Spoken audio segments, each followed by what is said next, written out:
अस्सलाम वालेकुम एवरीवन, कैसे हैं आप सब। उम्मीद करती हूँ अच्छे से हैं और मेरी दुआ है खुश रहें, आबाद रहें, हंसते मुस्कुराते रहें। आज की मेरी वीडियो सिम्टम्स पर है कि जब स्पिरिचुअल अवेकनिंग हो रही होती है, आप स्पिरिचुअल जर्नी में कदम रखते हैं, आपको कैसे पता चलेगा कि आप स्पिरिचुअल जर्नी में एंटर हो गए हैं। प्रीवियस वीडियोज़ में मैंने आपको स्टेजेस बताई थी कि स्पिरिचुअल जर्नी की क्या स्टेजेस होती हैं, उनको मैं दोबारा से शॉर्टली वाइंड अप करती हूँ। पहली स्टेज कब होती है? जब आप विक्टिम मेंटालिटी में होते हैं, हर चीज़ का इल्ज़ाम दूसरों को दे रहे होते हैं और ख़ुद को आप मज़लूम साबित कर रहे होते हैं। लोग आपसे आगे बढ़ जाते हैं तो आप उसमें हसद का शिकार हो जाते हैं, नफ़रत, और आप लोगों के अंदर इस तरह के नेगेटिव इमोशंस जब होते हैं और हर चीज़ में आप सिर्फ़ और सिर्फ नेगेटिविटी ही ढूँढते हैं, तब आप स्पिरिचुअल जर्नी की पहली स्टेज पे होते हैं। ये स्टेज होती है टू मी की स्टेज, जिसको हम सोल ऑफ डिज़ायर कहते हैं। सेकंड स्टेज होती है जब आप अपने आप के अंदर झांकते हैं, अपनी ज़ात को पहचानते हैं। आपके अंदर जो नेगेटिव इमोशंस हैं वो आपकी वजह से भी हो सकते हैं। हर चीज़ का कसूरवार ये दुनिया नहीं हो सकती। इसीलिए आप ये समझते हैं कि आपको भी इस्लाह की ज़रूरत है। तो जब आप इस्लाह करने लगते हैं अपनी, तो आप टू मी की स्टेज से निकल कर बाय मी में आ जाते हैं। आपको जो चीज़ें कंट्रोल करने का एक बड़ा शौक़ होता है कि हर चीज़ आपकी मर्ज़ी से हो, आप उस चीज़ से अपने आप को विथड्रॉ करा लेते हैं और गिव अप कर देते हैं और आप ये सोचते हैं कि हर चीज़ अल्लाह की मर्ज़ी से होती है। अपनी करेक्शन की तरफ आ जाते हैं। वो हंगर की स्टेज होती है।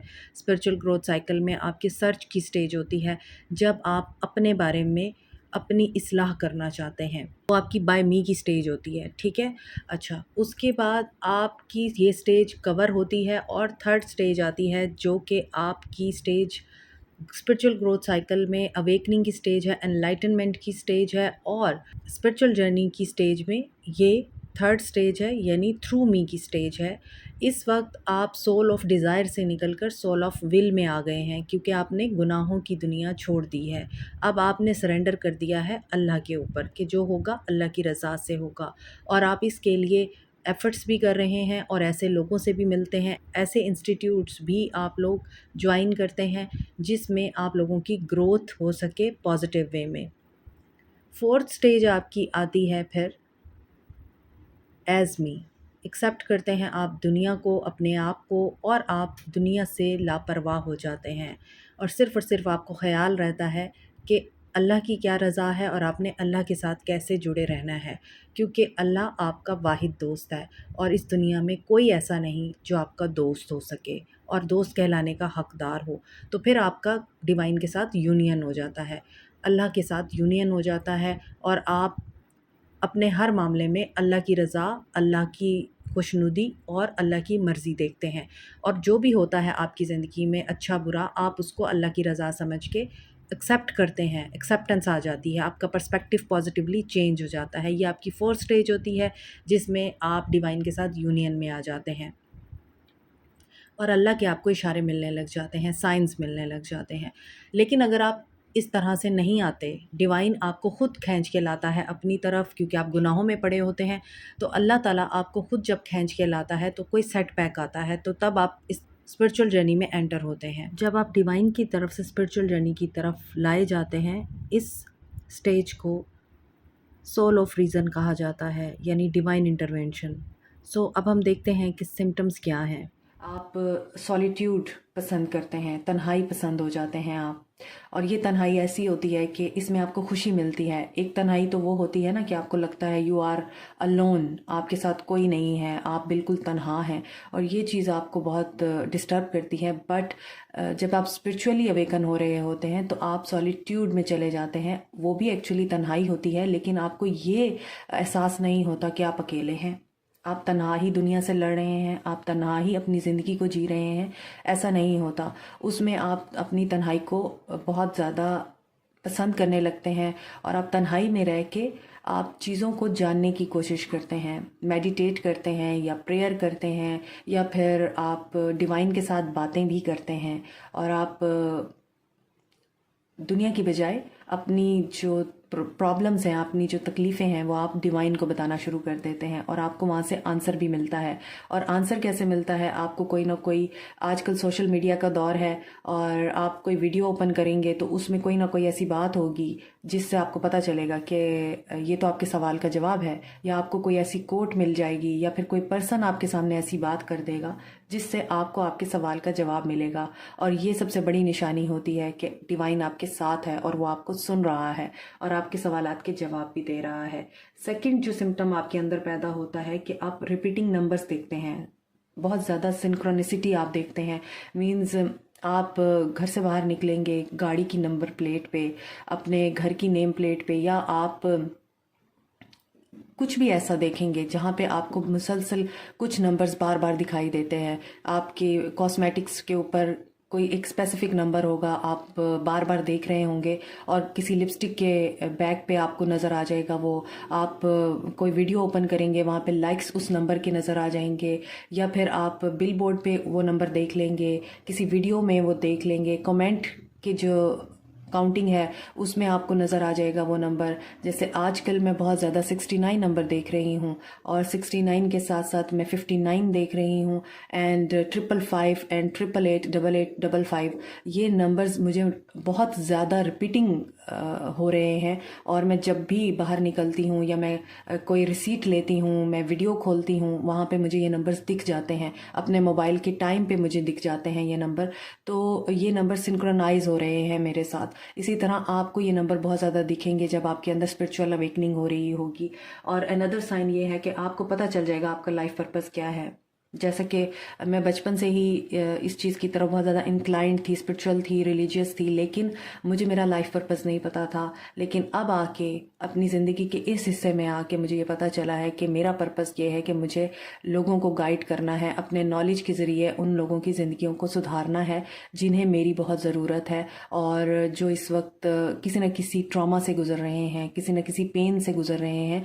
तो मेरा ये पर्पस है कि मैं उन्हें हील करूँ। सो मुझे अपना पर्पस जिस तरह से पता चला है, इसी तरह आपको भी अपना लाइफ पर्पस पता चल जाता है कि आप एक्चुअली किस लिए इस दुनिया में आए हैं। अनदर सिम्टम ये होता है कि आप अपने आप को लॉस्ट महसूस करते हैं।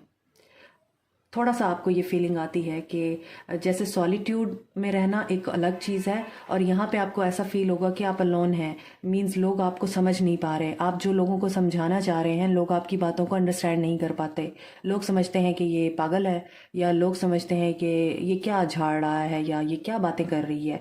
तो लोग आप जिस रास्ते पे चल रहे होते हैं, आपका ये दिल करता है कि आप दुनिया को भी बताएं कि आपके साथ क्या हो रहा है, मगर दुनिया इस बात को अंडरस्टैंड करने से बिल्कुल ही एग्जेम्प्टेड होती है, क्योंकि वो आपकी जगह पे नहीं होती। देन आपका जो स्लीपिंग पैटर्न है वो चेंज हो जाता है। अगर आप बहुत ज़्यादा देर तक जागने के आदी हैं तो आप जल्दी सोने लग जाते हैं, आप जल्दी अपना टाइम टेबल सेट करने लग जाते हैं, जल्दी उठते हैं, जल्दी सोते हैं। और आप स्लीपिंग के दौरान आपके साथ ये होता है कि आप लाजमी एक दफ़ा ज़रूर उठते हैं। आपको जितनी भी गहरी नींद हो, आप जितनी भी गहरी डीप स्लीप में गए हों, लेकिन आप एक दफ़ा ज़रूर उठेंगे उस दौरान। और आपको वो जो उठाया जाता है उस वक्त आपको इसलिए उठाया जाता है कि अगर आपकी कोई विश है, अगर आपके दिल में कोई किसी किस्म का डाउट है, कोई ऐसी सिचुएशन है जिससे आप परेशान हैं, वो आप डिवाइन को सुना सकते हैं और अपनी विश डिवाइन को, यूनिवर्स को सेंड कर सकते हैं, और ये पूरी होती है। और मैंने बहुत दफ़ा एक्सपीरियंस किया है इस चीज़ को। अनदर थिंग जो आपके साथ होती है, आप सेल्फ टॉक करने लग जाते हैं, आप अपने आप से बातें करने लग जाते हैं, और जो बातें आप करते हैं वो यूनिवर्स सुनती है और फिर उनका जवाब मिलता है आपको। आपकी डाइट हेल्दी हो जाती है, आपका डाइट पैटर्न चेंज हो जाता है, आप वेजिटेबल, फ्रूट्स और हेल्दी डाइट्स की तरफ आ जाते हैं, बजाय इसके कि आप जंक फूड और ड्रिंक्स और इस तरह की चीज़ों को पसंद करें। आपसे ये बिल्कुल चीज़ें छूट जाती हैं और आप एक अच्छी हेल्दी डाइट की तरफ आ जाते हैं। आप अगर आपको मरने से डर लगता है तो आपको डर नहीं लगता। आप मौत का सोच के ये सोचते हैं कि मुझे अपनी ज़िंदगी को बेहतर बनाना है ताकि मेरी मौत आसान हो और मौत के बाद की ज़िंदगी आसान हो। तो फिर आपको वो जो डर होता है कि मैं मर गया तो क्या होगा, वो डर ख़त्म हो जाता है। आप नेचर के साथ बहुत अच्छे तरीके से कनेक्ट करने लग जाते हैं। नेचर आपको बहुत ज़्यादा अट्रैक्ट करने लग जाती है। आप जो पास्ट में होता है आपके साथ, आप उन चीज़ों को रिमूव कर देते हैं। मींस हम में से बहुत से लोग, बल्कि मेजॉरिटी लोगों को पास्ट में रहने की आदत होती है। मींस हम लोग माजी में रहना पसंद करते हैं, माजी की बातों को अपने साथ अटैच करके रखते हैं, पकड़ के रखते हैं, और फिर उन्हीं बातों पे हम मातम किए रखते हैं, उदास हुए रहते हैं, रोते रहते हैं, तड़पते रहते हैं कि हमारे साथ ऐसा क्यों हुआ। तो जब आप स्पिरिचुअली अवेकन होते हैं या आप स्पिरिचुअलिटी की तरफ आते हैं, तो सबसे पहले यही चीज़ होती है कि आप पास्ट को समझते हैं कि वो तो पास्ट है, गुजर गया, अब वो चेंज नहीं हो सकता। जो कल होना है उसका हमें पता नहीं है, तो हम क्यों कल और जो गुजरा हुआ कल है, आने वाले कल को और गुजरे हुए कल को सोच सोच के परेशान हों। जो इस वक्त है, एट प्रेजेंट, हमें उसमें रहना है। तो जब हम उसमें रहने लग जाते हैं, हमें एट प्रेजेंट की वैल्यू समझ आने लगती है। हम कहते हैं कि इस वक्त को तो अच्छे से एंजॉय कर लो ना, बाद में देखेंगे जो होगा। तो वो जो चीज़ है वो आप के अंदर इसी वजह से आती है क्योंकि आप स्पिरिचुअली अवेकन हो रहे होते हैं, आप प्रेजेंट में रहना शुरू कर देते हैं। आप नेगेटिविटी से दूर भागने लगते हैं, नेगेटिव लोगों से दूर जाने लगते हैं, आप पॉजिटिविटी की तरफ अट्रैक्ट होते हैं और अपने आप को सिर्फ आप प्रेजेंट में रखना पसंद करते हैं। जो लोग आपको तंग करते हैं या आप की खुशी को ख़राब करते हैं, आप उनसे दूर चले जाते हैं। अनदर थिंग जो होती है वो है कि आप बहुत सेंसिटिव हो जाते हैं। आपको दूसरों का दर्द भी अपना दर्द लगने लगता है। अगर कोई आपके सामने रोता है तो आपको ऐसा लगता है कि शायद ये बहुत पेन में तो है ही, ये दर्द मेरा है, तो आपकी अपनी आंखों में भी आंसू आने लगते हैं। मीन्स आप बहुत ज़्यादा सेंसिटिव हो जाते हैं और दूसरों की हेल्प करना बहुत अच्छा लगता है, आपको गाइड करना उन्हें बहुत अच्छा लगता है। एक चीज़ जो होती है आपके साथ वो ये होती है कि इतना सब कुछ होने के बाद भी लोग आपको छोड़ने लग जाते हैं, लोग आपको खुद ही आपकी ज़िंदगी से दूर होने लग जाते हैं। तो उस वक्त आपने परेशान नहीं होना कि मैं तो अकेला रह गया हूँ या मैं तो अकेली होती जा रही हूँ, सारी दुनिया मुझे छोड़ती जा रही है। वो सबसे बड़ा साइन है कि आप स्पिरिचुअली अवेकन हो रहे हैं। ये सब लोग वापस आएंगे पलट के, लेकिन फ़िलहाल ये लोग अगर आपसे दूर हो रहे हैं क्योंकि इन्हें आप समझ नहीं आ रहे, इनको आपकी एनर्जी समझ नहीं आ रही। जो आपका ऑरा बन रहा है, उस ऑरा की वजह से ये आपसे दूर जा रहे हैं। लेकिन जब आप इस जर्नी को क्रॉस कर लेंगे, जब आप इस जर्नी में पूरी तरह अवेकन हो जाएंगे, हर चीज़ आपके पास वापस आ जाएगी, सिर्फ उन लोगों के अलावा जो आपके लिए बेहतर नहीं है। जो बेहतर नहीं है वो गॉड उनको खुद ही रिमूव कर देगा आपकी ज़िंदगी से, लेकिन जो बेहतर हैं वो वापस आएंगे आपके पास। तो जो आपको फील हो कि आप तो अकेले होते जा रहे हैं, तो उसमें आपको परेशान होने की ज़रूरत नहीं है, वो सब लोग वापस आ जाते हैं। और एक और चीज़ जो आपके अंदर डेवलप होगी जब आप अवेकन हो रहे होंगे, आपको अनहैप्पीनेस का एहसास होगा। दुनिया की खूबसूरतियाँ आपको खुशी नहीं देंगी। दुनिया के जो ब्लेसिंग्स हैं, आपके पास दुनिया की सारी चीज़ें मौजूद हों, दुनिया जहान की, अच्छा घर हो, गाड़ी हो, नौकर चाकर हो, पैसा हो, सब कुछ हो, आपके पास अच्छी जॉब है, आपके पास दोस्त हैं, आपके पास रिश्ते हैं, फिर भी आपके अंदर कोई ना कोई लैक ऑफ सेटिस्फेक्शन रहेगी, लैक ऑफ हैप्पीनेस रहेगी।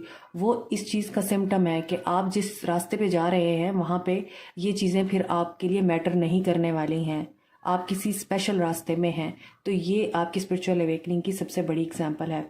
एक और चीज़ जो मेरे साथ हुई वो मैं आपको बताना चाहती हूँ, वो ये है कि आप जब स्पिरिचुअली अवेकन हो रहे होते हैं, आपकी फर्स्ट स्टेज होती है जब, तब आपके अंदर जो फिज़िकल आपकी अपीयरेंस है उसमें सबसे बड़ा चेंज ये आता है कि आपको ब्लॉटिंग होती है, स्वेलिंग हो जाती है। आहिस्ता आहिस्ता वो स्वेलिंग खुद ही ख़त्म हो जाती है। आपको प्यास बहुत लगती है। आपके साथ ये इशू होता है कि आपको एग्रेसिवनेस भी बहुत आती है, क्योंकि जो आपके अंदर एक बहुत अरसे से चीज़ें अंदर सप्रेस होती हैं, जिन इमोशंस को आपने दबाया होता है, आपने एक्सप्रेस नहीं किया होता लोगों के सामने, और जिन लोगों से आपको हर्ट हुआ होता है और आप उनको नहीं बता पाते होते, तो वो चीज़ें बाहर निकलती हैं। आपकी क्लिनजिंग होती है अंदर से, तो वो एग्रेसिवनेस, वो गुस्सा, वो टेंशन भी बाहर निकलती है। उसको भी आपने बाहर निकलने देना है, ताकि आप जिस तरह से बाहर से प्योर हो रहे हैं वैसे ही अंदर से भी प्योर हो सके। तो ये कुछ सिम्टम्स थे। आपने मुझे कमेंट सेक्शन में बताना है कि इन तमाम सिम्टम्स में से आपके साथ कौन से सिम्टम्स हो रहे हैं। और वीडियो को लाइक और शेयर करना नहीं भूलिएगा, चैनल को सब्सक्राइब करना नहीं भूलिएगा। मिलेंगे एक और वीडियो में। Thank you so very much. Bye.